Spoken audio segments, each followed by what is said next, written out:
The phone rang at 3:17 in the morning, and I should have let it go to voicemail. But when you've been married for 22 years, late-night calls mean emergencies, heart attacks, car accidents, the kind of news that changes everything. So I rolled over in our king-sized bed, fumbled for Erica's iPhone on her nightstand, and answered without looking at the screen. "Hello?" My voice came out gravelly, thick with sleep. "You left your underwear here again?" The whisper was male, intimate, familiar in a way that made my stomach drop. "The red lace ones. They're still on my bedroom floor." I sat up straight, suddenly wide awake. The voice continued, oblivious to my presence on the line. "I can't stop thinking about this afternoon, the way you looked at me when Pam left for her book club. God, Erica, I love you so much. Uncle Marty, my wife's uncle by marriage, the family fixer, the guy who always had his hands on someone's shoulder at family gatherings. The guy who'd been coming to our barbecues for 15 years, drinking my beer and sleeping with my wife." I stayed silent, my heart hammering against my ribs. The digital clock cast green shadows across our bedroom walls that suddenly felt like they were closing in. "Are you there, sweetheart? Did I wake you up?" I ended the call without saying a word, set the phone back on Erica's nightstand, and stared at the ceiling. 22 years of marriage, 2 decades of trust, of building a life together, of believing that some things were sacred.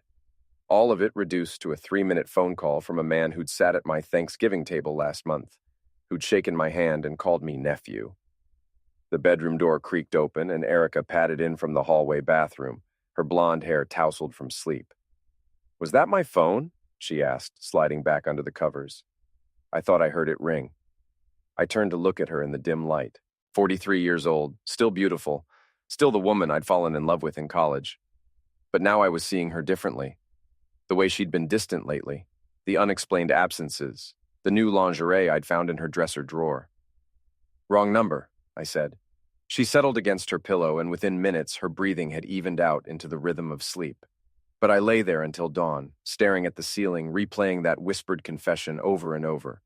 I knew that voice. It wasn't a stranger, it was family, and it was war. The next morning I made coffee and watched Erica get ready for work like I was seeing her for the first time. She stood at the kitchen island in her navy business suit, scrolling through emails on her phone, the same phone that had delivered my midnight revelation. "You're staring at me," she said without looking up. "Just admiring my beautiful wife." I kept my voice light, conversational. "Sleep well?" A tiny muscle twitched in her jaw. "Like a baby, you? Oh, you know me. Once I'm out, I'm out." I poured myself a second cup of coffee. "Hey, didn't Marty call you yesterday? Something about helping him move some furniture?" The phone slipped from her fingers, clattering against the granite countertop. She caught it before it hit the floor, but not before I saw her hands shake. "Marty, no, I don't think so. Why would you ask that?" "Just thought I heard his voice on your voicemail. Must have been mistaken." She was lying, and we both knew it. But Erica had always been good at lying. It was one of her professional skills as an HR manager. She could look you in the eye and tell you the layoffs weren't personal, that the company valued your contributions, that your severance package was generous. She'd been practicing deception for years. "I should get going," she said, grabbing her purse and keys. "Big presentation today." After she left, I sat at the kitchen table and tried to make sense of what I'd learned. Uncle Marty, Martin Kellerman, married to Erica's Aunt Pam for 26 years, father of 2 grown kids, owner of a small HVAC business. He'd always been the family success story, the guy who'd pulled himself up from nothing and built something solid. He was also apparently screwing my wife. I called in sick to work, first time in 3 years, and drove to Riverside Park, where I'd arranged to meet my best friend Red. We'd been meeting at the same picnic table every month for the past decade, usually to complain about our jobs, our wives, and the sorry state of the world. Today's conversation was going to be different. Red showed up 20 minutes late, carrying 2 cups of coffee from the gas station across the street. He was an ex-cop, 62 years old with gray hair and the kind of weathered face that came from 30 years of dealing with humanity's worst impulses. "You look like hell," he said, handing me a coffee. "What's eating you?" I told him everything. The phone call, Erica's reaction, the growing suspicion that my marriage had been a lie for God knows how long. Red listened without interrupting, occasionally nodding or grunting in acknowledgement. "So what are you going to do?" he asked when I finished. "I don't know. Confront her? Hire a private investigator? File for divorce?" "Or," Red said, "you could get creative." What do you mean? I mean, Marty's got a reputation around town. Always has. You remember that thing with the Henderson girl a few years back? I didn't, but Red filled me in. Apparently, there had been rumors about Marty and a 19-year-old who'd worked at his shop. Nothing proven, but enough talk to make people uncomfortable. The girl had quit suddenly and moved to Portland.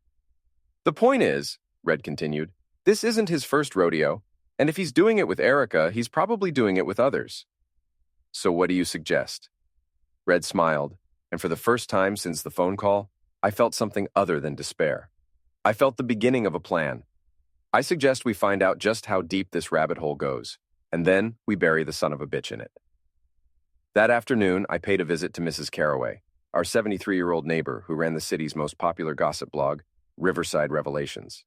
She'd been documenting local scandals for 8 years, and her subscriber list included half the town. "John Forrest," she exclaimed when she opened her front door. "What brings you by?" "Just wondering if you'd heard anything interesting about the Kellerman family lately." Her eyes lit up like Christmas morning. "Oh, honey, you have no idea." Mrs. Carraway invited me into her living room, which looked like the headquarters of a small intelligence operation.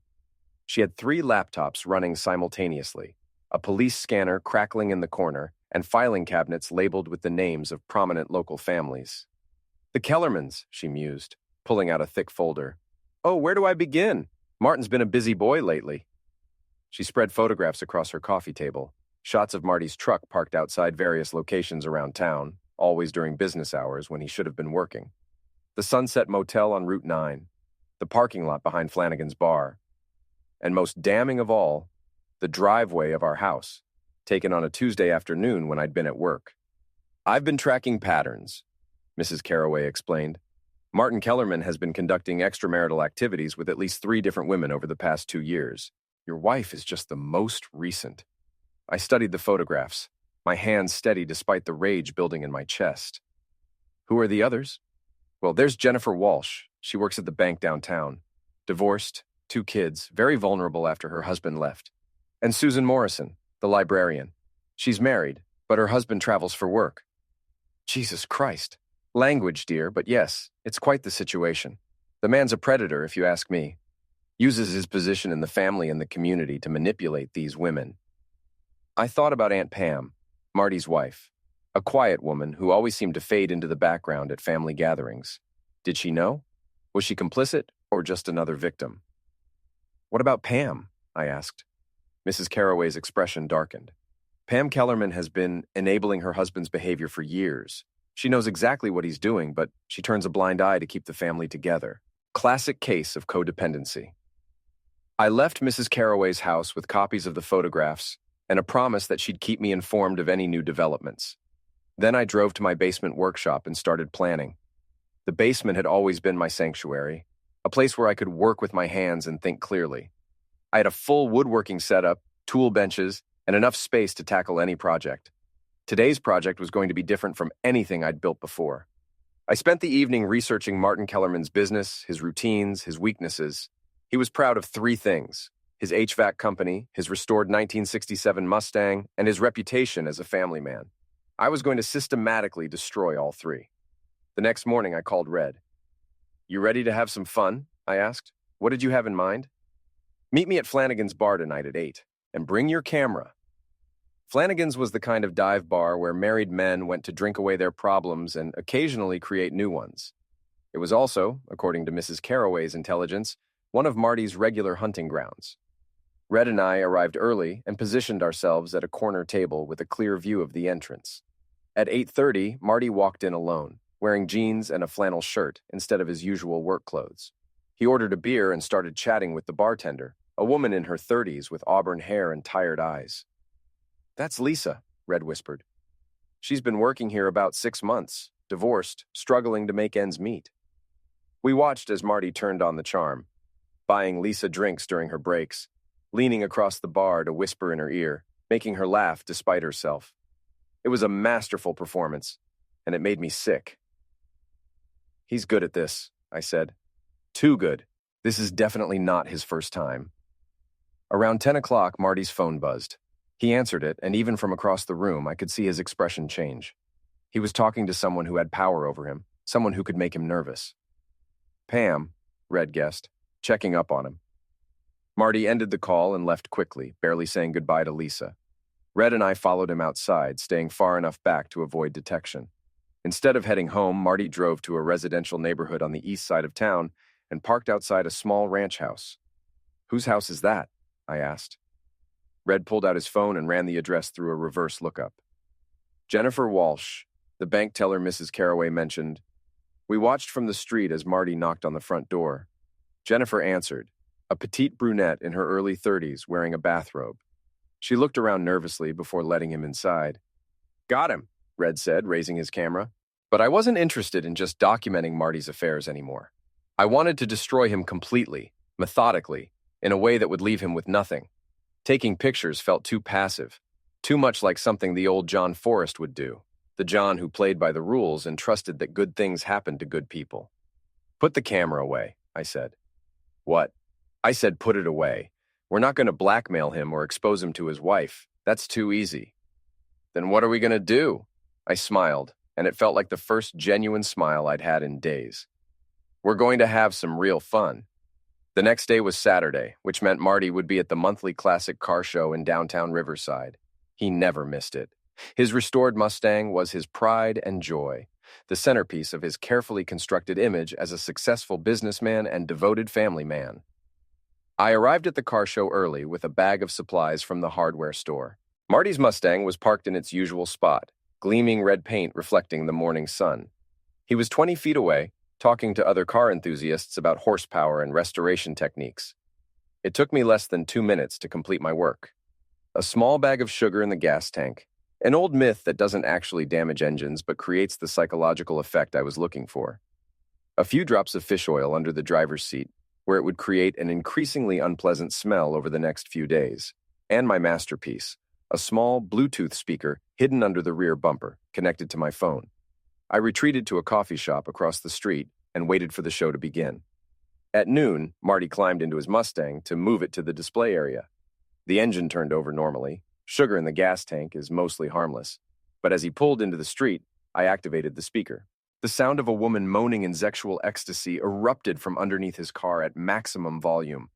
Marty slammed on the brakes, his face turning bright red as dozens of people turned to stare. He fumbled for his phone, trying to figure out where the sound was coming from, but I'd hidden the speaker too well. "Oh God, yes! Right there!"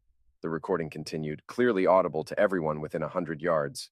Marty abandoned his car in the middle of the street and popped the hood, desperately searching for the source of the sound. Other car show participants gathered around, some laughing, others looking embarrassed.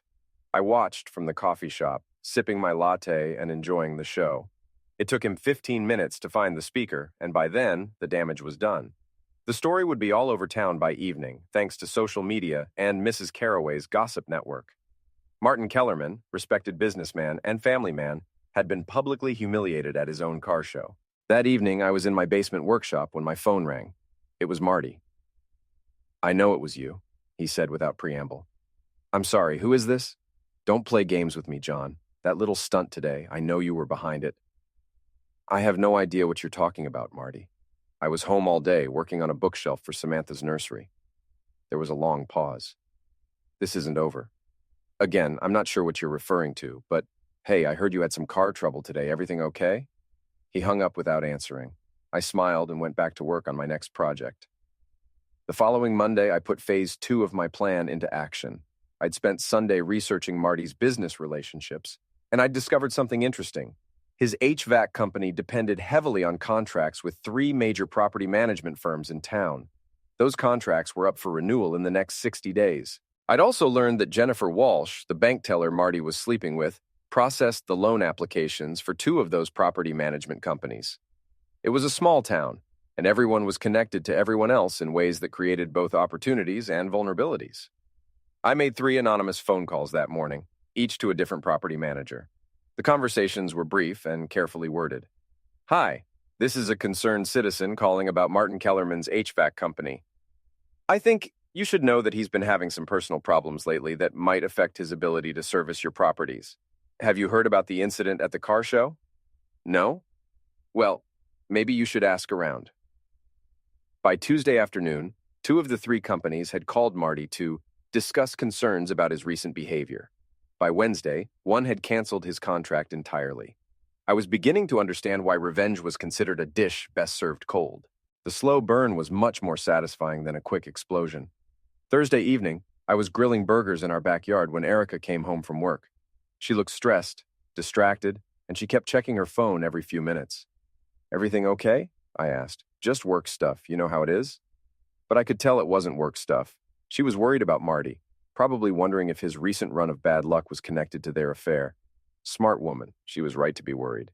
"Hey, did you hear about Uncle Marty's car trouble at the show last weekend?" I asked casually. She froze, a forkful of salad halfway to her mouth. "What car trouble?" "Oh, you didn't hear? It was pretty embarrassing from what I understand. Something about loud noises coming from his car, really inappropriate noises."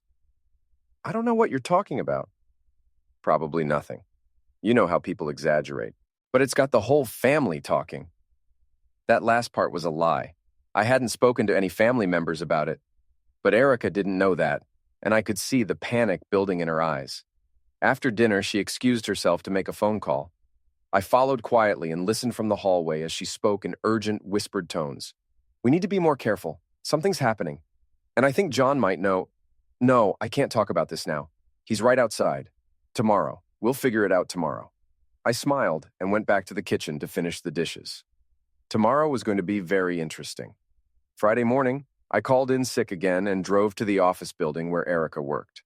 Her company, Riverside Human Resources Solutions, occupied the third floor of a modest downtown building. I parked across the street and waited. At 11:30, Erica emerged from the building and walked quickly to her car. Instead of heading to lunch, she drove straight to the Sunset Motel on Route 9, the same motel Mrs. Caraway had photographed in her surveillance of Marty's activities. I followed at a safe distance and watched as she parked in front of room 127. Marty's truck was already there, tucked around the back of the building where it wouldn't be visible from the road. They thought they were being clever, but they'd underestimated both Mrs. Caraway's dedication to gossip and my newfound commitment to revenge. I didn't bother taking pictures or trying to gather evidence of their affair. Evidence was for people who planned to go through official channels, divorce lawyers, private investigators, marriage counselors. I had something much more creative in mind. I drove to the hardware store and bought a small container of industrial-strength stink bombs, the kind teenagers used for pranks, but concentrated enough to clear a building. Then I went to the electronics store and purchased a remote-controlled car, the kind with enough power to carry a small payload. Back at the motel, I waited in the parking lot until I saw movement in room 127. Through the thin curtains, I could make out two figures on the bed, Erica and Marty, continuing their family betrayal, while their respective spouses went about their normal lives, oblivious to the deception. I loaded the stink bombs into the remote-controlled car and drove it under the gap beneath their motel room door. Then I triggered the payload and drove away, leaving my phone number with the front desk in case they needed to reach me about the gas leak I'd reported. The motel evacuation made the evening news. 23 rooms cleared, hazmat team called in, 2 people hospitalized for nausea and respiratory distress. The reporter mentioned that the source of the smell had been traced to room 127, where 2 unidentified individuals had been conducting business. Erica came home that evening looking pale and shaken. She claimed she'd been sick all day and had left work early to see a doctor. "Food poisoning," she said. "Something I ate for breakfast didn't agree with me." "That's terrible. Did you go to the emergency room?" "No, just my regular doctor. He said it should pass in a day or 2. I nodded sympathetically while mentally planning my next move. The stink bomb had been satisfying, but it was just the opening act.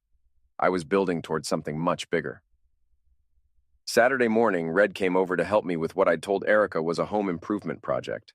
We were actually planning the next phase of Operation Destroy Uncle Marty, but she didn't need to know that. "How's it going so far?" Red asked as we sat in my basement workshop. "Better than expected. I've cost him at least one major contract, humiliated him publicly, and made it impossible for him to use that motel again. But I'm just getting started." "What's next?" I pulled out a folder containing everything I'd learned about Marty's business operations. "He's got a big presentation next week to the city council. They're considering giving him an exclusive contract to service all the municipal buildings, City Hall, the library, the community center. It's worth about $200,000 a year. And I'm going to make sure he doesn't get it." Red grinned. "How?" I opened my laptop and showed him the website I'd been building over the past 3 days. It looked like a legitimate consumer review site, complete with testimonials from dissatisfied customers, documentation of missed appointments, and complaints about unprofessional behavior. "This is all fake?" Red asked. "Not all of it. I did some research and found 3 real complaints against his company from the Better Business Bureau. I just enhanced them a little and added some creative details about his personal conduct. The fake review site was just part of my plan. I'd also created anonymous social media accounts and had been systematically posting negative reviews of Marty's business on every platform I could find. Nothing libelous or obviously false, just the kind of vague complaints that would raise red flags for anyone doing due diligence."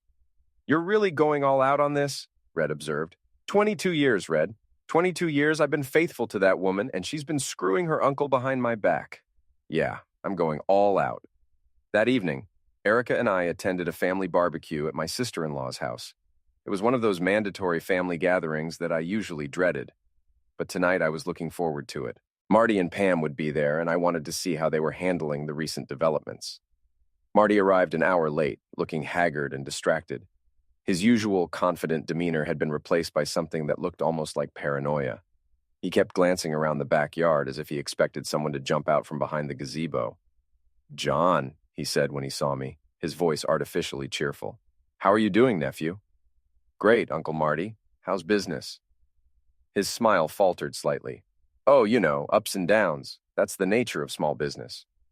I heard you had some trouble at the car show last weekend. Everything okay with the Mustang?" "Just a minor mechanical issue. Nothing I can't handle." But I could see the doubt in his eyes.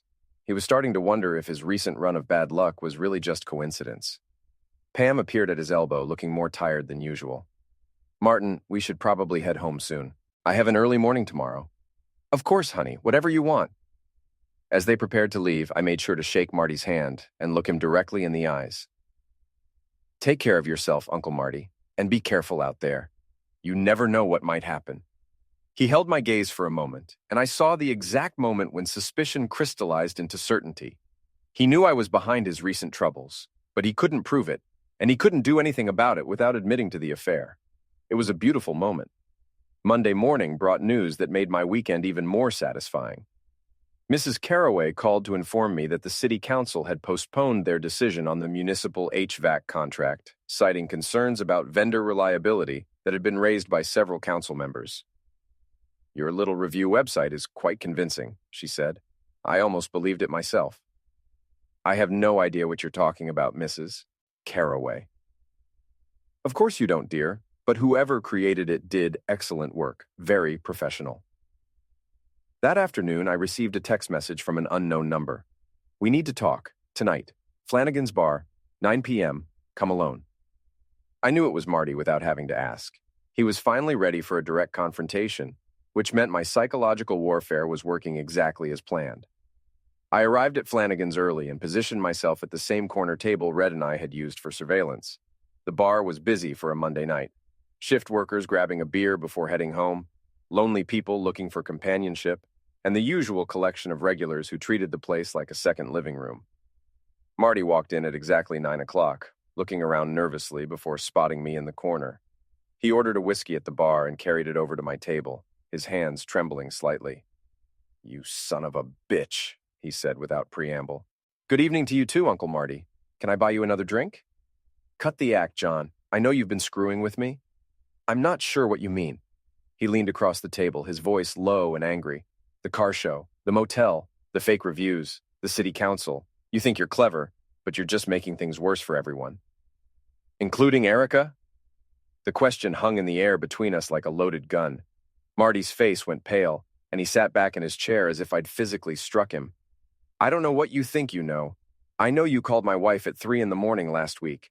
I know you've been meeting her at the Sunset Motel. I know about Jennifer Walsh and Susan Morrison and God knows who else you've been manipulating over the years."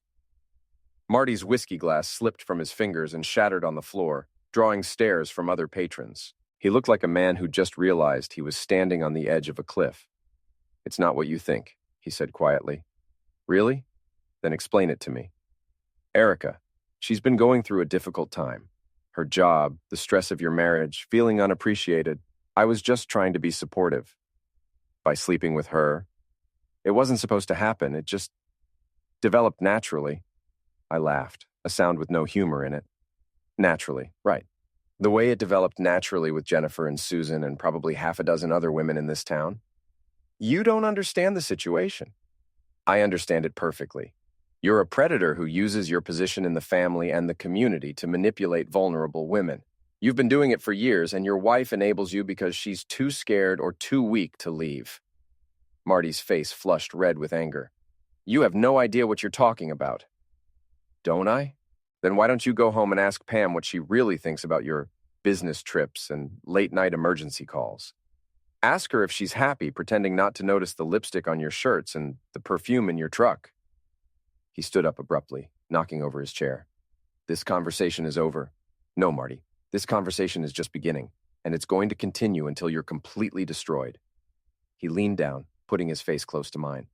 You think you're so smart, but you have no idea who you're messing with. I've been part of this family longer than you have, and I have friends you don't know about. Is that a threat? It's a promise. He turned and walked toward the exit, but I wasn't finished with him yet. Marty, I called out, loud enough for the entire bar to hear. Give my love to Aunt Pam, and tell her I said she deserves better. He stopped at the door, his shoulders rigid with fury, but he didn't turn around. After a moment, he pushed through the door and disappeared into the night. I sat back in my chair and ordered another beer. The confrontation had gone even better than I'd hoped. Marty was rattled, desperate, and starting to make mistakes. Soon he'd do something stupid, and when he did, I'd be ready. The bartender, Lisa, brought my beer and lingered at the table. That guy seemed pretty upset. Everything okay? Family drama, I said. You know how it is. She nodded sympathetically. I sure do. My ex-husband used to get that same look when he was caught in a lie. Yeah? What did you do about it? Divorced him and took half his stuff. She smiled and walked back to the bar. I sat there for another hour, nursing my beer and thinking about Lisa's advice. Divorce was certainly an option, probably the smart, rational, socially acceptable option. But I was long past smart and rational. I wanted Marty and Erica to suffer the way I'd suffered, to experience the same sense of betrayal and humiliation they'd inflicted on me. I wanted revenge, pure and simple, and I was just getting started. Tuesday morning, I woke up with a clarity of purpose I hadn't felt in years. The confrontation with Marty had crystallized something in my mind. This wasn't just about punishing him for sleeping with my wife. It was about dismantling the entire web of lies and manipulation that had allowed the affair to happen in the first place. I called Mrs. Carraway and asked her to meet me at the diner on Main Street. She arrived with a briefcase full of documents and the eager expression of someone who lived for this kind of drama. I have everything you asked for, she said, spreading papers across the table. Financial records, business licenses, property deeds, and a complete timeline of Martin Kellerman's extramarital activities dating back 7 years. I studied the documents while sipping coffee that tasted like burnt water.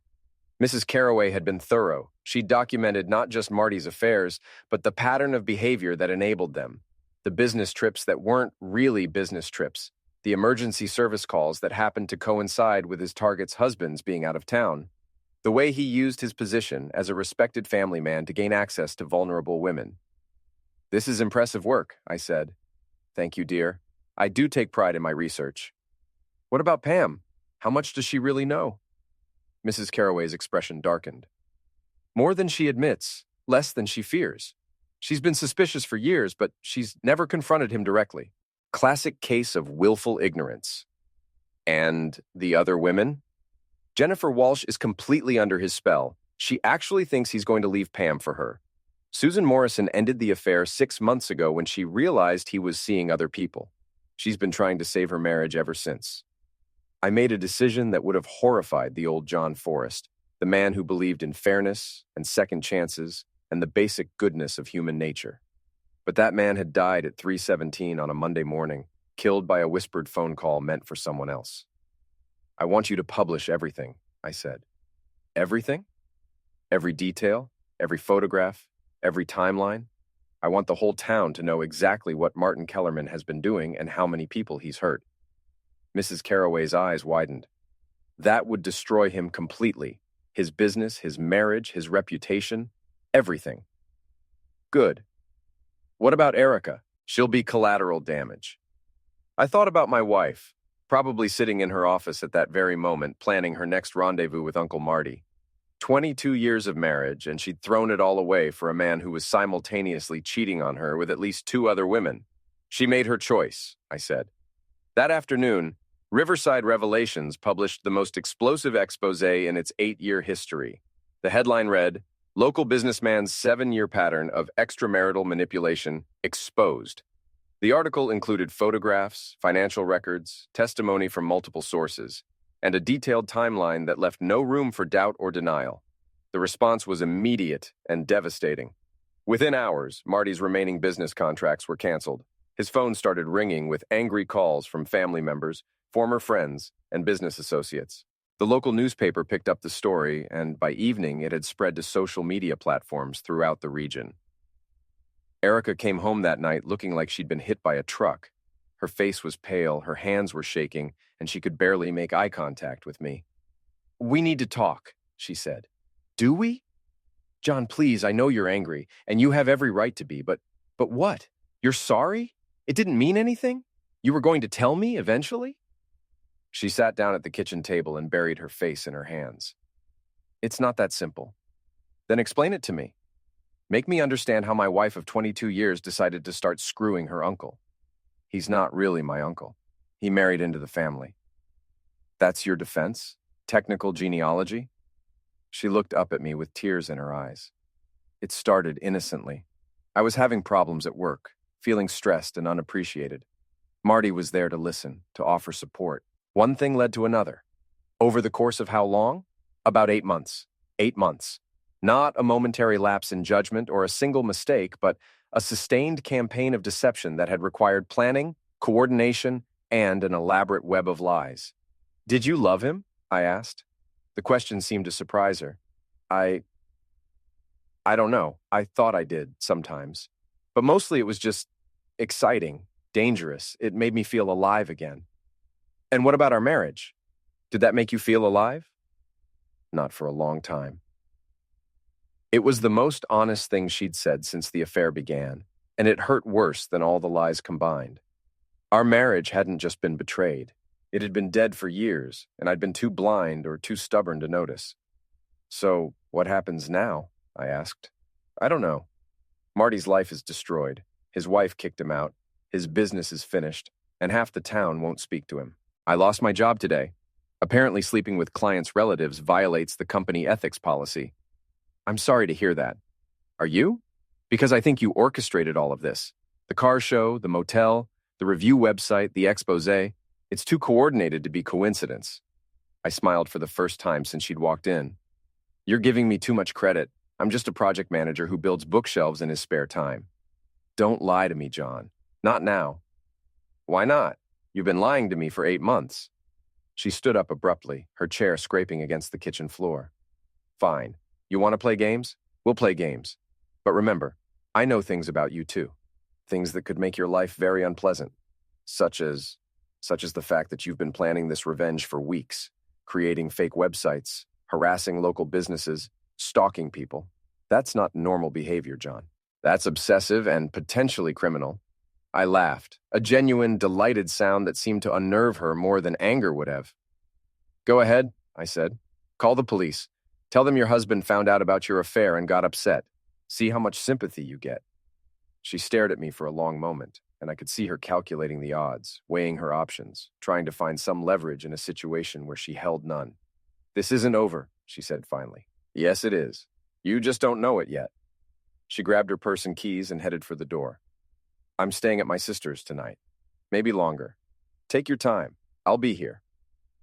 After she left, I poured myself a glass of whiskey and sat in my living room, surrounded by 22 years of shared memories. Wedding photos, vacation souvenirs, Christmas decorations we'd bought together. All of it felt like artifacts from someone else's life. My phone buzzed with a text message from Red. "Saw the news. Holy shit, you okay?" I typed back. "Never better." And for the first time in months, that was actually true. The next morning brought a parade of visitors to my front door, each one more dramatic than the last. First was Samantha, our 25-year-old daughter, who'd driven down from Portland after seeing the news online. "Dad, what the hell is going on?" she demanded, pushing past me into the living room. Mom called me crying, saying you've lost your mind and destroyed the family. Samantha looked like a younger version of her mother, blonde hair, blue eyes, and the kind of natural beauty that had always made me proud to be her father.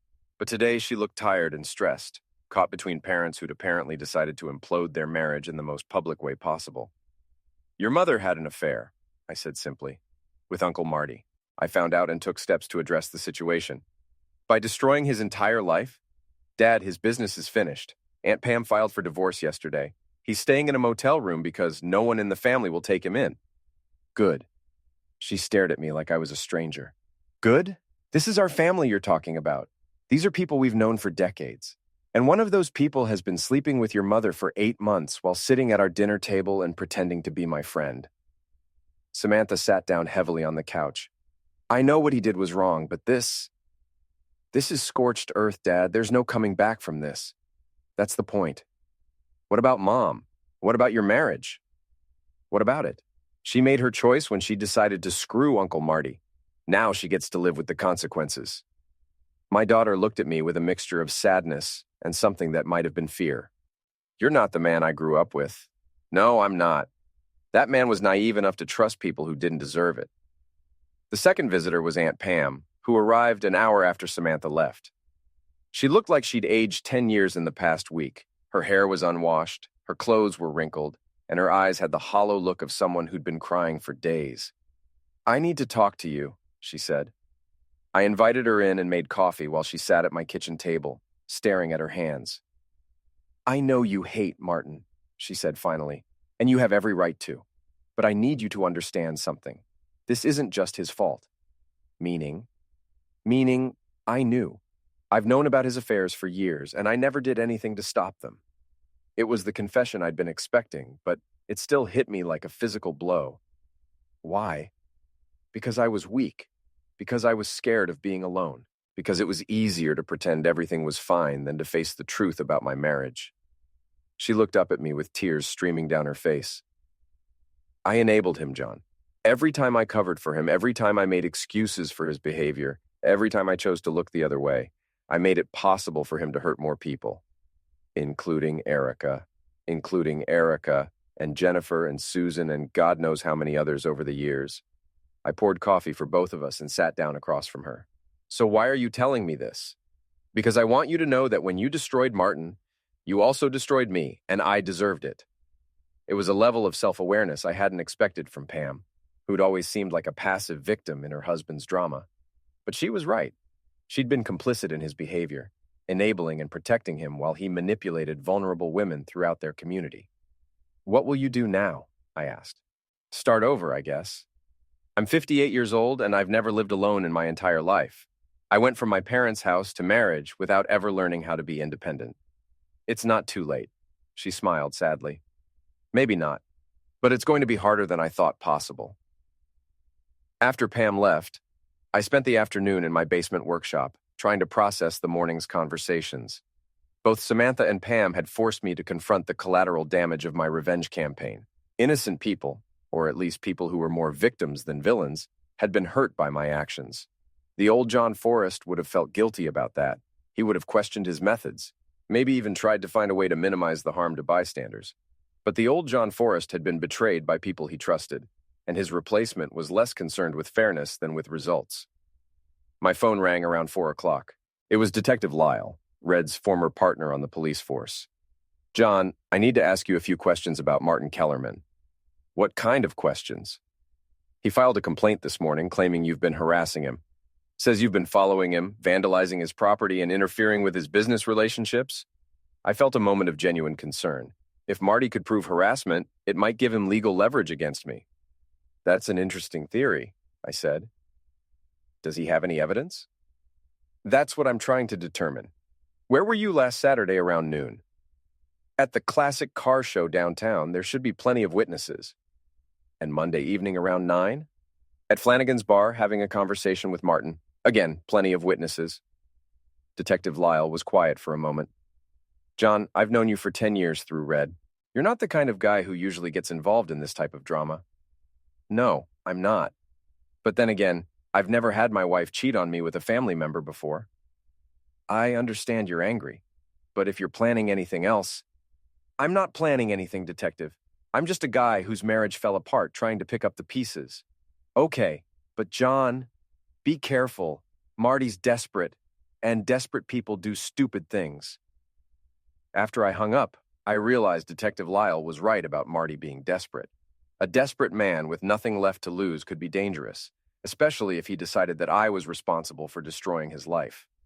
I called Red and asked him to come over. If Marty was planning something stupid, I wanted backup. But as it turned out, Marty's next move wasn't directed at me at all. Thursday morning, I woke up to find my front yard decorated with toilet paper, my mailbox smashed, and the word "a-hole" spray-painted across my garage door in bright red letters. It was the kind of juvenile vandalism that teenagers might pull, but I knew exactly who was responsible. I called the police to file a report, partly for documentation, and partly because I knew it would create more legal problems for Marty. Detective Lyle arrived within an hour, took photographs, and asked the obvious questions. Any idea who might have done this? Well, I did have that conversation with Martin Kellerman earlier this week. He seemed pretty upset. We'll look into it. You might want to consider installing a security camera. Already ordered one. That afternoon, Mrs. Carraway called with news that made the vandalism seem trivial by comparison. You need to see this, she said. Martin Kellerman just posted something on social media that's, well, it's quite something. I drove to her house and found her at her computer, staring at a Facebook post that had already been shared dozens of times. Marty had written a long, rambling confession that detailed not just his affair with Erica, but his relationships with Jennifer Walsh and Susan Morrison.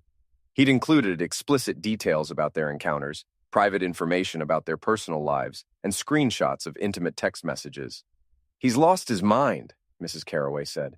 This isn't just burning bridges, it's nuclear warfare. I read through the post, feeling a mixture of satisfaction and genuine shock at Marty's complete meltdown. He'd violated every woman he'd been involved with, exposing their most private moments to public scrutiny. It was cruel, desperate, and completely self-destructive. How are people responding? I asked. See for yourself. The comments section was a bloodbath. Former friends and family members were expressing outrage, disgust, and complete rejection of Marty's behavior. Several people had tagged Jennifer and Susan, offering support and condemning Marty for his betrayal of their privacy. But the most interesting comment came from Erica herself. Martin Kellerman is a sick, manipulative predator who used my marital problems to take advantage of me. I deeply regret my involvement with him and the pain it has caused my family. It was a masterful piece of damage control, positioning her as another victim of Marty's manipulation rather than a willing participant in the affair. Smart, calculated, and probably effective with people who didn't know the full story. My phone rang while I was reading the comments. It was Samantha. Dad, have you seen what Uncle Marty posted? I'm looking at it now. This is insane. He's completely destroyed Mom's reputation along with his own. Your mother destroyed her own reputation when she decided to have an affair. But this, Dad, this is going to follow her for years. Everyone in town will know the most intimate details of what happened. Yes, they will. There was a long pause. You're not going to do anything to stop this? Like what? The post is already public. The damage is done. You could talk to him, convince him to take it down. Why would I do that? Because she's still my mother, because this affects me too, because at some point enough is enough. I thought about Samantha's plea as I drove home. She was right that the post would have lasting consequences for Erica, and by extension for our daughter. But I was past the point of caring about collateral damage. That evening, Erica called me for the first time since she'd moved out. I know you're behind this, she said without preamble. Behind what? Martin's post. You pushed him to the breaking point on purpose. I didn't write his Facebook post, Erica. That's all him. But you orchestrated everything that led up to it. You destroyed his business, his marriage, his reputation. You drove him crazy. And then sat back to watch him implode. She was more perceptive than I'd given her credit for. I had been systematically destroying Marty's life, and I had anticipated that he might eventually lash out in desperation. But I hadn't expected him to take down everyone else with him. What do you want me to say? I asked. I want you to admit that you've gone too far, that this has become something sick and twisted that's hurting innocent people. Innocent people? You mean like Jennifer Walsh? who's now been publicly humiliated because she believed Marty's lies? Or Susan Morrison, whose marriage might not survive having her private text messages posted online? Or our daughter, who has to live with the knowledge that her mother was screwing her uncle? I made a mistake. You made a choice, a series of choices over 8 months to betray everything we built together. Don't minimize it by calling it a mistake. So what happens now? You've destroyed Martin. You've destroyed me. You've torn apart our family. What's your end game here? It was a fair question and one I'd been asking myself. My original goal had been simple: make Marty and Erica suffer for their betrayal. But somewhere along the way, it had become something bigger, more comprehensive. I wasn't just punishing them. I was dismantling the entire web of lies and manipulation that had made their affair possible. I want you to understand what you've lost, I said finally. I want you to wake up every day knowing that you had something good and you threw it away for someone who didn't even respect you enough to keep your secrets. And then what? We live in the same town, hating each other forever? I don't hate you, Erica. I just don't love you anymore. It was the truth, and it seemed to hit her harder than any of the anger or accusations I'd thrown at her over the past week. 22 years, she said quietly. 22 years, I agreed. And you destroyed it in 8 months. She hung up without saying goodbye. Friday brought the final act of the drama that had consumed my life for the past 2 weeks. I woke up to find Detective Lyle at my front door, looking grim and official. Martin Kellerman was arrested last night, he said. Drunk and disorderly, public indecency, and assault. What happened? He showed up at Jennifer Walsh's apartment around midnight, demanding to talk to her. When she refused to let him in, he started screaming and throwing things. A neighbor called it in. And the assault? He pushed the responding officer when they tried to arrest him. He's looking at serious charges. I felt a moment of genuine surprise. I'd expected Marty to self-destruct, but not quite so completely or so quickly. There's something else, Detective Lyle continued. He's been telling anyone who'll listen that you're responsible for everything that's happened to him. Claims you've been conducting a systematic campaign to destroy his life. And what do you think? I think a man who posts explicit details about his affairs on social media probably doesn't need help destroying his own life. After Detective Lyle left, I drove to the diner on Main Street for breakfast. It was the kind of place where local gossip flowed as freely as the coffee, and I wanted to gauge the town's reaction to the previous night's events. The conversation stopped when I walked in, but resumed quickly enough. I caught fragments of discussion from various tables, expressions of shock at Marty's behavior, sympathy for the women he'd exposed, and speculation about what would happen next. Lisa, the bartender from Flanagan's, was having breakfast at a corner table. She waved me over when she saw me. "Crazy week," she said as I sat down. "That's one way to put it. I heard about what happened with your wife. I'm sorry." "Thanks. How are you holding up? I know Marty was bothering you at the bar." She shrugged. "I've dealt with worse. But I feel bad for those other women, Jennifer and Susan. They didn't deserve to have their private business spread all over the internet." "No, they didn't. You know what the really sad part is? He could have just apologized, tried to make amends, maybe gotten some help. Instead, he decided to take everyone down with him." It was an astute observation, and it made me think about my own choices over the past 2 weeks. I could have confronted Erica privately, demanded an explanation, maybe even tried marriage counseling. Instead, I'd chosen the path of systematic revenge, methodically destroying everyone involved in the affair. The difference was that my revenge had been calculated and precise, while Marty's had been desperate and self-destructive. But the end result was the same: lives destroyed, families torn apart, a community left to deal with the wreckage. That afternoon, I received an unexpected visitor. Susan Morrison, the librarian who'd ended her affair with Marty 6 months earlier, stood on my front porch looking nervous and determined. "I need to talk to you," she said. I invited her in and made coffee while she sat in my living room, gathering her courage. "I want to thank you," she said finally. "For what?" "For exposing Martin. I know that wasn't your intention. You were just trying to get revenge for what he did to your marriage. But you saved other women from going through what I went through." She told me about her relationship with Marty, how he'd pursued her during a difficult period in her marriage, how he'd made her feel special and desired, how he'd gradually isolated her from her friends and family. It was a textbook case of emotional manipulation, and it had taken her months to recognize it for what it was. When I tried to end it, he threatened to tell my husband unless I continued seeing him. He had photos, text messages, recordings of our phone calls. I was trapped. What changed? I realized that living with the truth was better than living with his threats. I told my husband everything. We're in counseling now, trying to rebuild our marriage. And the photos and messages? He posted them online yesterday, just like he said he would. But you know what? I don't care anymore. Everyone knows the truth now, including my husband.